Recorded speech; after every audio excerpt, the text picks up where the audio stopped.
तो hello guys, आज की वीडियो में आपका स्वागत है। तो गाइस, आज की वीडियो में हम यह बताएंगे कि आप जो अपने वीडियो में फ़नी रिंगटोन जो वो कैसे लगा सकते हैं। तो गाइस, ये वीडियो आप ही के लिए है। तो सबसे पहले गाइस, आपको गूगल को ओपन करना है और उसके बाद मैं जो लिखता हूँ वही आपको लिखना पड़ेगा। AMY लिखना है आपको। और ये नीचे यहाँ पे ये शो हो रहा है, इस पर क्लिक करना है आपको। यहाँ पर क्लिक करना है और यहाँ पे क्लिक करना है। यहाँ से आप जैसा भी चाहे वैसा मिलेगा आपको फ़नी रिंगटोन्स। तो मैं आपको एक दो सुना के बताता हूँ।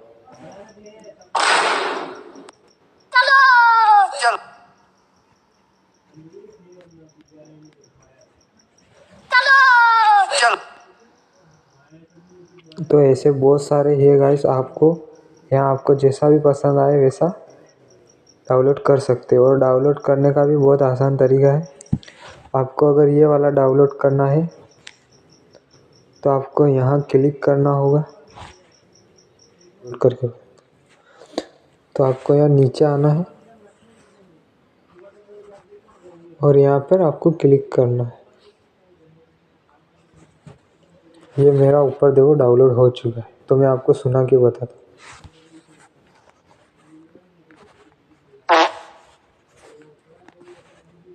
तो मेरा ये डाउनलोड हो चुका है। अगर आज का वीडियो अच्छा लगा तो लाइक ज़रूर करें और ऐसे वीडियो को देखने के लिए सब्सक्राइब ज़रूर करें। तो मिलते हैं नेक्स्ट वीडियो।